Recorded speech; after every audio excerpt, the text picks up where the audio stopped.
hey, I need a gas card, I need something, food box, whatever, what you do every day. And that's all still in place. It's called the Jeremiah Tree. It's still in place in my town. And then I mentioned that the crisis came to Ohio, and Attorney General then, Mike DeWine, said, look, we need to engage the church. And so we went on a tour of Ohio. We went to held 80 church forums, where we sat down and had community leaders up on the stage, faith leaders in the audience. And those community leaders, like faith leaders, know what they could do to help. And that's kind of been where I've been since. So coming into, this year now, one of the cool things about that story, that I don't have the slide up and we'll move on, is that back in 2016, my middle daughter got married, and she married the middle son of my friend Greg, who took his life. And so I get to be Alex's dad now. And I think there's such a divine sign from the Lord of restoration can happen in a lot of different ways. And so I wanted to have that part of my story, but the key to all of that was one of the things that the Lord has shown and asked of me is, how do I help people not feel the way that I felt sitting in my church? I couldn't go back to my church that I grew up in, the church my parents started, for a year after I was in recovery. Not because they wouldn't let me, because I couldn't do it. I couldn't get over the shame. I couldn't get over what we're talking about today, and that's the stigma. And so everything that we're doing today is to create atmospheres and create churches that emulate what we saw in the first video. It's a place that understands what that person's going through, but balances, as Pastor said, enabling and compassion. How do I balance those two things so I don't get too far one way or the other? So the evolution of this has been, we've been to West Virginia, we did something with the AG in West Virginia. This has turned into, we've had this conversation with audiences like this in 40 states about helping people and helping churches become better for that person that is sitting. And if you don't think it's happening inside your church, you're confused, right? The math says it's happening in your church, right? And one of the things that's interesting is in the Episcopalian faith, we have a dear friend, a dear partner that's in Williamsburg, Virginia. And her name is Dr. Jan Brown. And she's been put on a project for the Episcopalian faith in Ohio strictly to do in-reach from Columbus to Cincinnati of 72 parishes where their parishioners are really struggling with alcohol use disorder, including the bishop. And so they've gone in, right? Because that church loves to go out. As a denomination, they're very outreach oriented. But they realized they needed to take care of the house inside. So, a couple things that we're going to go through here real quick. Tennessee says, what is a certified recovery congregation? Where are we headed? What do we hope? And we know Park Place is well on that way. We're providing spiritual and pastoral support according to your culture. Really important culture piece of that. We view addiction by its definition as a treatable illness, not as a moral failing. We embrace and support people in recovery, and we walk with them. If anything that I took away from my conversation with Ash yesterday is the importance of being walked with, right? Having somebody walk with. Disseminate recovery information. And in Tennessee, if you become a recovery certified congregation, you have a little booth in the front of your church where the partnership that's there in that community has all the resources of everybody that's doing the work in that area available for folks that are coming in and out of the church. So not just on CR night, but it's there 24/7, 365 on Sundays too. That's one of the things we do. You become a visible resource, and then you host and refer individuals to recovery and support groups. In recovery in Ohio, we're calling it recovery-friendly congregations. And why are we calling it that? We have an initiative in Ohio also called Recovery Friendly Workplace. What we realized is that once you start to recover from a drug and alcohol challenge, mental health challenge, all these things, right? Often there's a lot of broken glass. There's a lot of consequences that comes with it. Getting a job becomes really hard. And finding workplaces that get that you have some specific needs that maybe are different as a person in recovery than a person who's not. So how do we educate that employer that by being recovery friendly might mean, hey, Joe shouldn't schedule Joe from 9 to 10 on Mondays because he has a support group from 9 to 10 on Mondays. Honor that. Make that available to him. Make it a place where you're helping. You have a department within your workplace where somebody can go that's dealing with those issues to get some coaching. We have a fantastic organization in Lebanon, Ohio. It's a packaging organization. They hired a life coach. That life coach helps everybody that walks in the door, all 180 of their employees. They can go there anytime and have a conversation about anything that they're struggling with. No judgment, no immediate firing, none of that stuff. We're going to work through it. In the same way, we want to create an environment of recovery friendliness in our congregation. How do we do that? And that's what we're talking about a little bit today. So what we say, we want to recognize, we want to respond. Here's the other thing. Don't reinvent anything. There's plenty of great programs, there's plenty of great stuff. You're going to see our here. That's awesome. It's a wonderful platform for this. Don't reinvent. Don't recreate. So we're going to talk a lot about collaboration today. Again, how to refer. And how do I establish relationships? Here's the thing. The people that are in the secular side of this, treatment centers, your board, all this stuff, those folks are drowning. They're drowning. By 2025, in this country, we'll be 300,000 workers short in the mental health and addiction space. 300,000. So why do I need a recovery-friendly workplace? Why do I need to be able to create peer support avenues for people who are in recovery? It's because they're going to be incredibly valuable. Because if we think it's been rough right now, we haven't seen the tsunami of COVID. And we've not seen the tsunami of the kids who have all experienced loss because their parents overdosed. We had 107,000 overdoses in this country last year. 107,000 families. Kids in there, right? Trauma, huge trauma, all of that. Some of that hadn't even hit the pipeline yet. We're talking a little bit about all the languages and stuff. I have a good friend that was actually the wife of Greg, who we lost to this illness, and she was a elementary school teacher, and she retired. And I said, "What was it like the last couple of years?" She says, "It's unlike anything I've ever dealt with in my life." You know, she's been teaching for 34 years. She actually described the kindergarten class that was coming in the last year she was there. She described it as feral. And it's because there's stuff not going on at the house. Home's terrible, right? So that's coming. We haven't even seen that yet, church. We've not even seen that yet, Sunday school teacher. That's coming. So we call it that tsunami. So we're going to need more folks in the relationship. So one of the things that I shared this with you yesterday, Jesus says this, he said, we're intimately linked in this harvest work. What happens sometimes when we talk about this particular effort is we can get overwhelmed by it because the numbers are overwhelming. They really are. The large work I've called you to, but don't be overwhelmed by it. That's you start small. Cool cup of water for someone who's thirsty for us. The smallest act of giving or receiving makes you a true apprentice. And I really like that word apprentice. Because when I am an apprentice, I'm not in charge. I'm learning from the master, right? I'm learning from the Father. So the Father has called me into this work. He's trusted me enough to call me apprentice. I need to take that apprenticeship very seriously. But I think the other piece that Jesus is saying here, he's saying we're all intimately linked. And so one of the key pieces to the puzzle when it comes to being a recovery-friendly congregation is staying focused that we're working on stigma reduction, mental health access, recovery access. And you know what? I know you go to the Lutheran church on Sunday, but you're still more than welcome to come here to get your help when it comes to repentance. Because we're intimately linked in this harvest work. Right? And that can get tricky. Right? I don't want to do that. You want me to go talk to that Catholic person? I'm not going to do that. Yeah. We're intimately linked in the Word. And this is what we're trying to create. This is the recovery-oriented system of care. And I think the important piece to note is right here.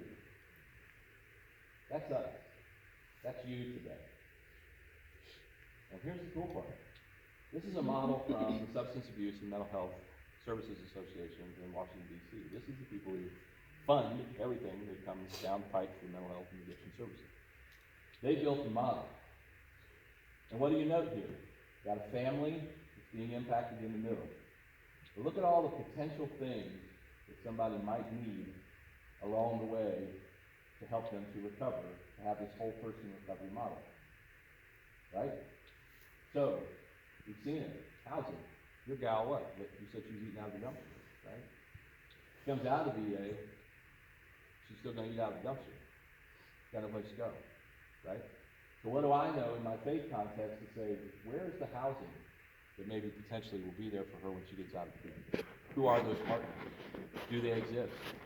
They probably do. Probably somebody here. Or if not, I see churches get called into that space all the time. We'll open a house. I've got a property. Whatever. But we have to realize that that may be a barrier. And here's the thing, if I can't get that squared away, then how at risk is my recovery? Because that is a very serious thing, right? We see this become a problem all the time, transportation. I can't get to and from. I'm not on the bus line. So even if I wanted to go to my intensive outpatient care, I can't get there. What Alani sees a ton in the state of Tennessee is he has these churches that have buses that just sit dormant through the week. And he finds guys, he calls it the church Uber. And so the church partners with treatment care and somebody, and somebody volunteers from the church, and you run dudes and gals back and forth to appointments and meetings. And what do you get to do when you're driving? You got the praise music on, you got an opportunity to minister, right? Especially if that driver maybe has been through it himself. Great opportunity to minister, and you're filling a particular need. Family support, all that. So what we call this is a recovery-oriented system of care. I wear it as a bracelet on my arm all the time. Because one of the things that you notice is that while this looks connected, it isn't. And what we've done is we've told this, you have to go navigate all this. And you have to go figure it out, often with no resources. And often with 30 days sober. What am I going to do, right? Where can the church come into play? Could we be the connector? Could we be the support while we're figuring this out? Could we be the one to make the phone call? Could we be the one to fill up the tank so they can get to the VA? What I'm saying is in a recovery-friendly congregation thing, it's not about having just a meeting. It can be something as simple as if you're a small congregation and there's your recovery home down the street and you make really great chicken and noodles. Make chicken and noodles on Tuesday. Knock on the door. Take the chicken and noodles. Get the names of the people that are in the house. And then go do what you do. Pray for them. Love on them. Care about them. We have that happen all the time. So that's kind of the thought of this. Connection to community resources. So where do we say that you need to have relationships? And here's the other part, guys. This isn't Sheldon's job. Sheldon's the shepherd of this flock. He needs y'all to step up and find the space and the gifting to help support some of this stuff. How do I get to know where my programs are? Who are my health educators? My goodness, I got a licensed psychiatrist that's here. You know? And he's only working 1 day a week. I want to feed you anytime. I'm just teasing. He's got his hands full with Sunday school. I'm sure he does. If you're in it, I'm sure he does. One of the things that's happened, and this is a Tennessee slide, one of the things that's happened is that their colleges and universities have become this incredible fertile ground for these conversations. Because they have a ton of colleges in Tennessee that are Christian. I mean, right around Johnson City, you got Milligan, you got Lipscomb, you got all these, right? So these are other places to maybe also find some people to put their hands to the plow. And what I think you've got here, if I've been talking to Gia and talking to Ash and others, I think there's a fertile soil here with the folks. And you got good folks, Pastor. And I think finding and setting them out to say, okay, who's going to go out and find out what we got? Because I'm confident that in Conyers, or Gwinnett, and we're going to look at a couple of them in a second. There's places where, and the whole point of this is I'm going and establishing relationship. Because it all comes down to relationship. I'm creating a pathway for that treatment center to get to know Park Place is safe. You know, if Noah's finishing up my treatment And he says to me in one of his meetings, gosh, where can I go to church? I really, I grew up in church. Grandma took me to church, but the last 2 times I've gone to church, I felt like the pastor was talking to me about, because I was going to hell because I wasn't in good shape when I was there. I want to go to one of those churches. Who's the church that gets me? Hey, Park Place, Pastor Sheldon, Paul Ashley. She'll hook you up, all that stuff, right? So I think that's what we're looking for. So I went out and looked at Georgia. Within 15 minutes of 30 minutes of here, you have all of this already. Partnerships that are available to you as a church. Partnerships that I can introduce you to everybody on this list today. This is your body that certifies the treatment providers in the state.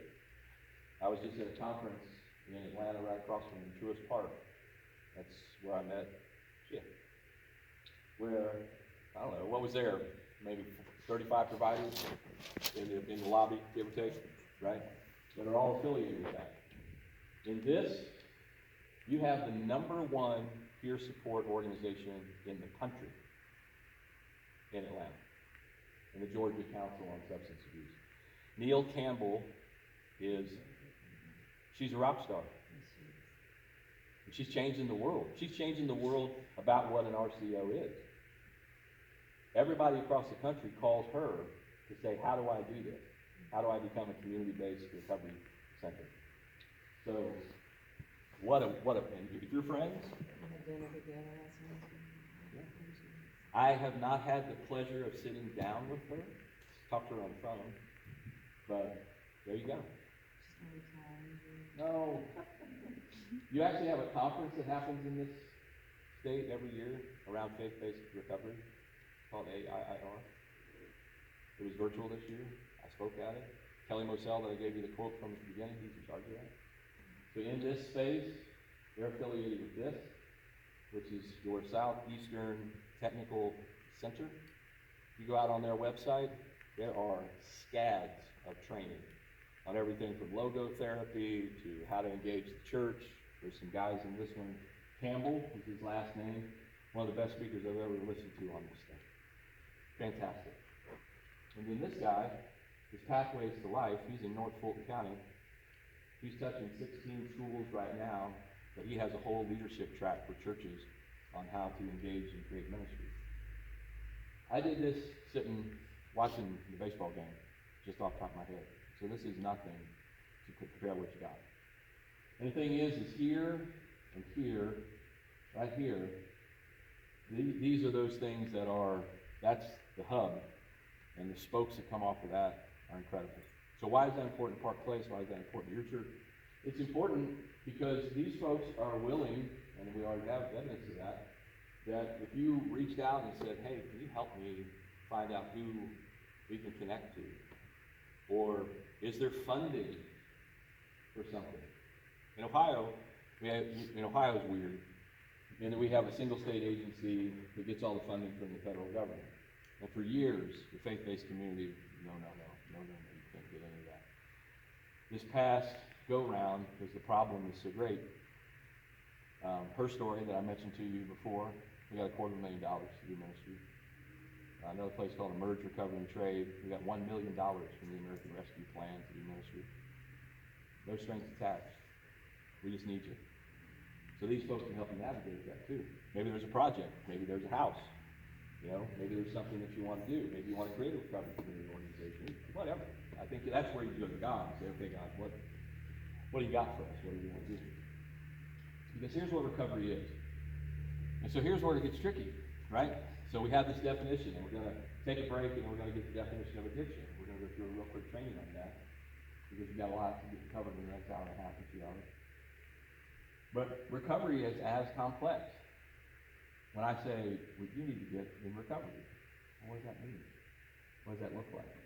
And even Samsha has a hard time with it. If you take a look at the ones I've highlighted, these 4 things are critical for someone to find recovery. And so if they think that you're in a stigmatizing place, if they think, if I'm in recovery and I think, man, you really, you don't get me, or what do I need? This is what I need. I need health, purpose, community, and home. Those four things, when they're in place, the prospects of someone having a long-term recovery go up way up. The efficacy is there, David said. But what do we see here? Well, recovery involves a personal recognition of the need for change and transformation. My bet is that guy asks people every Sunday if they want to make a personal change and find transformation. Every Sunday. So that should, oh, I can get behind that. That's what I do in faith. Okay, that's not too sciencey. That sounds about right. I like this one. Recovery involves a process of healing and self-redefinition. Talking to this lady yesterday, wow. Just wow. I mean, her story, right? If I ask you in 2015, are you sitting here in relationship with that guy, doing what you're doing, changing lives or you're changing lives? You tell me I'd pray you. There's no way. But what did you experience? Healing. And now you've redefined who you are. I tell people all the time in this. If you want to see your church experience what it would be like to hang out with Jesus, do recovery ministry. Because you get to watch transformation happen live. You get to watch it. Guess where this person was day 1? My goodness, looking at day 30, day 90, 2 years. They're not the same person. Right?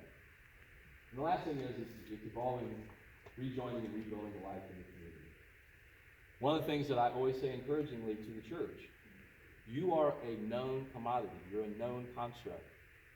People know your door's going to be open on Sunday morning. At some point, between 8:30 and 11 on a Sunday, that place is going to be open. There's going to be community there. Probably going to be donuts. There'll be some coffee.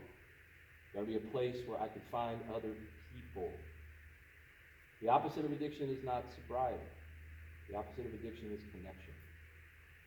And so you already have a huge step ahead, but you're not recreating anything. You are a community of people. What you're doing today is trying to understand how to be a welcoming community to a community that's out there that A, doesn't totally understand you, and that you don't totally understand them. And how do we bridge that gap, navigate that tension, so that we can create a place that is the antidote for what it is that's troubling them, and that is community. There's a great study that was done with a bunch of rats. They took rats, put them isolated in a cage, and there was a bottle of water, and the bottle of water was laced with cocaine. And the rat in isolation in the cage would drink the water laced with the cocaine to the point of exhaustion and then the point of death. Rats are survivors, and yet the cocaine-laced water completely overtook and overdied. Same rat put in a cage with other rats, the balls to play with, the tunnels to scamper down, the same 2 bottles of water in that cage. Those rats never touched the drugs because they were in the community. They were a part of something. They even took rats that were almost on the verge of death out of the isolated cage and put them into the community cage, and they recovered. So this part, you have buckets of it in the church. And this part, I think Miss Ashley would agree, is the thing that you need the most. Right? Mm-hmm. Couch is fine. Right? But what changed the game? Community. Totally. Mm-hmm. Right? So this kind of brings it up in a different way from a guy named Simon Sinek. When we are willing to put ourselves at risk to be there for someone, right? Don't worry, this goes south. I will be there for you. Which may mean working late, may mean working extra hours, may mean putting our reputations on the line. I mean, there's a lot of things that takes. But when we genuinely promise to be there for someone, and it has to be genuine, because if it gets tested, it's very easy to find out if it was genuine or not. But if it's genuine, then it's repaid remarkably. Let me give you a silly example. Let's say that, so I talk about this sometimes, which is the giving of time and energy is more powerful than giving of money. You can't build trust with money. So paying somebody bonuses and giving somebody a big salary, though it feels nice, is not earning or building any trust whatsoever. You cannot pay for trust. And here's the example. Let's say you're moving house. And one of your friends says, you know what? I want to help you. We've been friends for years. I'm going to pay for the moving van. Here's $5,000 and the moving van. Let me know how it goes. Have a great move. That's really generous, right? Another friend says, you know what? I want to help you move. And they come over the week before, and they're sitting in your house, packing boxes. They're sweat dripping down their brow. They're there with you all day. They're there to help load the truck. They're there to help unload the truck. They're there to unwrap everything, right? They paid zero money. They give you time and energy, which are non-redeemable commodities. Money, you make money, you spend money, you make money back. It's a redeemable commodity. Time and energy are non-redeemable commodities. And so when someone gives us something that they cannot get back, it has a much more powerful effect on how we feel. So now, both those people call you another time and say, I need your help. Which one are you more apt to help? The one who gave you money or the one who gave you time and energy? And this is a good lesson for leadership as well. Giving our time and energy is often more powerful than simply just throwing money at someone. Right. So, here's your first little opportunity. So, I told you you're going to get some toolkits. So you take out your phone and you take a picture of this QR code, or like I said, I'll send you the get. But this is your first toolkit. This is Tennessee's Certified Recovery Congregation Toolkit. And so, again, they're stewards. It's not proprietary. And so they've made this available for you in their ideas, links, practices, what works. And we talk about what works. There are nearly 900 certified recovery congregations in the state of Tennessee. In the state of Tennessee, they have started nearly 7,000 meetings in churches for recovery based on this model. Now, Monty has this huge luxury of having 20 people work for him and all that good stuff. I'm by myself in Ohio, which is okay. But this is the first toolkit. In Ohio, this was such a priority that as Recovery Ohio, we came up with 75 initiatives that we wanted to get done in Ohio. And number 50 was engage the faith community. So we have that same level of commitment in Ohio way. And I am confident that in your, and Neil really could probably help with it, in the sphere of Georgia, there's opportunities to have conversation about what does Georgia think about how to really engage the faith community in this space. And I'm sure it's already going on. I'm sure that they're already having, like, in Kelly's case, I think, I don't know, he had 125, 130 people come to that virtual conference a few weeks back for AIR. I know he knows. So, you're not, the point of that is you're not alone. You're not just sitting here today at Park Place having to start from scratch. You don't. And so what we do is we create what we're doing today. So now you got the why. And not that you needed the why, but what I hope helps is that it encourages you to say that your why can be varied, but we really are, we never want to kind of come at it from a perspective of lack or need. We want to come at it as a perspective of opportunity. The church has a wonderful opportunity. If the field has ever been white for the harvest, it's white. It's super white. This group especially, right? So we can look at it and say, oh, it's so big and so crazy and there's no way. How are we going to move the needle? Or we can say, okay, what's the next right thing I can do in my space right now? Is it get a little education? Is it doing what we're doing today? Is it just sparking conversation? Is it, I think you were talking about the group that you're kind of convening, that we were talking about out in the parking lot. Yeah. Trying to figure that out, right? It all starts somewhere. But where do we get some of this information? I mentioned up here, this is Spirit Works. That's Pastor Jan's thing. But this is right up the street from you. So at Morehouse College, there's a whole faith initiative that, that Dawn and the doctor who's in charge, I was just on a Zoom with them. We actually did a project opportunity with them on Faith Leadership Academy. So you've got folks that are in the higher education space that totally get this, want to do stuff in the faith community, so it's just up the road. We're going to hear a little bit from these folks today, and this is something that Ashley has said she wants to do here. This is our trauma-informed partner based in Colorado. We can offer to you at a very minimal cost, to staff, altar workers, whomever, where you can become trauma-informed. We can do a baseline trauma-informed care training here next time I'm around. Or I can bring my person up. My person's from Australia. She does a great job. But we partner with them, and you can take an online class, 6 to 8 classes, and become a trauma-informed practitioner in the faith-based space if that's where you wanted to go. These guys are in Minnesota. I'll be with them in 2 weeks. We're creating a portal, a place of resources and options for churches and folks to come, to find awareness, to find education, to find tools. This group is very interesting in that they're very multi-denominational. We've got a lot of different viewpoints, a lot of different stuff going on with that group. Down here, you're going to hear from them here in just a second after we take a little break. This partners in Washington, D.C. They've created a treasure trove of content that you can use to help have a conversation at Thanksgiving. When somebody says, oh, I ain't buying that addiction is a disease thing.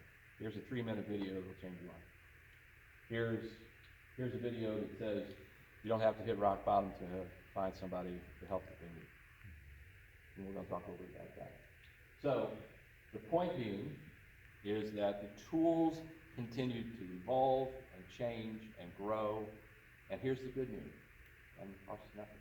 You guys can have access to all of it. It's all kingdom stuff in the way that I look at it. So today we're going to do an Addiction 101 class. We're going to blow through it pretty quick, but we're going to give you a little Addiction 101. And in fact, I probably should just let my new friend teach it, but Addiction 101, we're going to give you a little bit of that. But in Tennessee, and then you're also going to get a little of this training. This is a tool to talk about how to identify mental health in your congregation. And it's the principles. We're going to talk about 7 principles when it comes to serving people with mental health challenges, mental illness in the church. You'll get a copy of this toolkit based on QR codes, downloadable PDF, and it's from our friends at HHS. You're going to get that today. We can bring this conference to Georgia at any point in time. These are 4 amazing practitioners, women. We just did this conference last Saturday in Findlay, Ohio, called Hope and Healing. We talk about people as a soul, and then we talk about one gal kind of shares her testimony of her journey of finding holistic care. We have a life coach. They can talk about working with people that are coming out of incarceration or just building a plan of life. It can be used in Sunday school, whatever. The one lady up there, you can see her really good. She's got really pretty person right there. That's Dr. Delaney. So she does a conversation because she's a holistic care expert in the cancer space. And then this is Dr. Tammy Smith, who wrote a book on soul healing, and that really dives into trauma. She talks about VATS of loss we've had in our developmental years, all that good stuff. This is available to you. This one would cost you $1 or $2, but we can bring this conference into 2-day event. Trauma-informed care, talked about that. So what I'm going through is right now in the state of Tennessee and in Ohio, Tennessee offers training to church folks around these topics. So trauma, suicide prevention. In the suicide prevention space, we come in and talk about adverse childhood experience. I think this one, for Sunday school teachers, especially the ones that are working with little kids, this is a critical class. A critical class. I'm sure, I think, some of you already know about this, but there was a study that was done, monitored 10 things happened in your early developmental years. You had divorce, parent was incarcerated, substance use in the house, domestic violence, sexual abuse. Rate those 10, each of them get a point. If you experience that and you're growing up, if you have 4 or more, your propensity for substance use disorder goes up by 1,300%. If you have 6 or more, it goes up by 4,600%. And so if I do this class with trauma, and I start to learn that I'm asking questions about what happened rather than what's wrong, and then I'd be able to find out maybe what happened in childhood, I can maybe start to explain why Billy does what Billy does. Because that's kind of this stuff happened when Billy, and it changes the narrative, changes the way we ministry. This is available to you. We did something in Ohio called the Love Epidemic, and then we did Love Epidemic 2. And in the Love Epidemic, this is available online. Thank you so That's my much, friend everybody, Tony Coder. for joining. Tony us runs for, the Ohio the Suicide Love Prevention Epidemics. Foundation. He did a pastor's specific, faith-specific suicide prevention class. He said, you guys already had that one. What do we do as an altar worker if somebody makes that statement? I'm thinking about taking my life. How do I handle that? You know? Again, you're not a practitioner. How do I handle it? What should I say? What shouldn't I say? When do I put my hand up and go get somebody who knows what they're doing? You know, that kind of thing. You can go deeper. That's a 2-day intensive that we offer, talking about strong brains. This is a building on the ACE study. This is something that one of those ones with all the letters, ADA, all that, Neil could probably tell us too. Mental health first aid is a toolkit that we have done in a ton of churches, and I would highly recommend it for here, because you're wanting to be focused on mental health. Pastor, you mentioned, you got, the folks that aren't here, that got the jacked up stuff going on, right? But this is about a 6 to 8 hour investment, well worth it. Because again, you're not being a practitioner, but it really can help in those areas, especially if you're serving. I don't care if you're the barista on Sunday morning. You know, if somebody encounters you and you've got a little bit of knowledge and they start saying some things, it could be very helpful. And so this is usually available through your single state agency stuff. This comes through your boards and with your other entities like that. In families, we have incredible family programs. One of the things that my wife has found her lane is she goes out and talks to families. You know, I want to kill him. I want to kill her because they're tearing my life apart. What do I do? How do I handle it? How do I get them the help they need? What's the balance between compassion and enablement? When do I change the locks on the door? What do I do? Right? And so we built a tool called Encompass, and you can actually sit in this class. I'll give you the QR code for it. It's coming up on November the 1st. It's a deep dive into what addiction is, but there's a whole thing on boundaries, a whole thing on how to have the conversation. So I love you very much, and I really care about you. But I noticed yesterday you parked the car in the yard. Again, I'm really concerned about your drinking. And I really would love to have a conversation on how I can help you with that. And you know what I've done is I've reached out to Neil and a couple other friends, and I think we have a place that if you'd be willing, you would be willing to walk that out with you. If you'd be willing to take a look at that, because you can't continue. How do I have that conversation? You know? And so we talk about that. There's another great program called Craft. That's a wonderful thing for the church. It's 9 weeks, and it talks really a bit about, how do I help my loved one find recovery without nagging or setting them on fire or, all the things I want to do. Okay? So these things are available, and again, it's just available. So that's the QR code for that. And so when we talk about doing this in practicality, the Lord has a very big sense of humor. And he said, okay, Greg, you go out and talk about all this theoretical, and yeah, you're doing some of it in Ohio, and Monty's doing some in Tennessee. So why don't you go do it in Las Vegas? And why don't you go do it in Las Vegas for a couple of friends who have been totally and horribly hurt by the church. They're the ones asking you to come. Sons of evangelicals who had lost their way and the church had thrown them out. I was like, okay. And so Monty and I, we worked together, and in Nevada, if you're a church that wants to become recovery certified, this is kind of how it works. And this is in partnership with a Neil-like place called Foundations for Recovery. They did the funding. And so what we do is we go in and offer what we're going to do a little bit today, that church can come and say, we want to do science of addiction, learn a little bit about recovery. We get a Narcan training, which I think, do you guys have Narcan here?